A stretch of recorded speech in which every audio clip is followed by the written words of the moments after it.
ஐயா ஓட்டு போட வந்தானுங்க. சரிங்க. அதுக்கு முன்னாடி என் பொஞ்சாதி ஓட்டு போட்டு போயிட்டு வரலான்னு கொஞ்சம் பார்த்து சொல்லுங்க.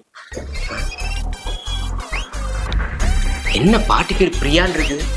அவங்க அந்த காலத்திலே ஃபேன்சியான ஃபேமிலி.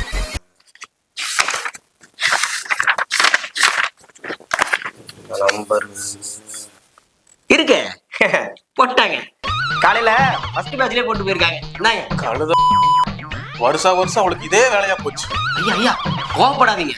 வீட்ல இருந்து வர்றப்ப நீங்க சம்சாரத்தை கூட்டே வர வேண்டியதானே? நாங்க 2 பேரும் தான் ஒன்னா இல்லையே. இந்த வயசுல டைவர்ஸா? டைவர்ஸ் இல்லங்க, அவ செத்து போயே 10 வருஷம் ஆச்சு. செத்து போயிட்டாங்களா? நானும் 1 வருஷமாவது அவளை முன்கூட்டியே வந்து பாத்துடலான்னு பாக்குறேன். எனக்கு முன்னாடி வந்து ஓட்ட போட்டு போயிடுறான். ஐயா செத்தவங்க எப்படியா ஓட்டு போட முடியும்?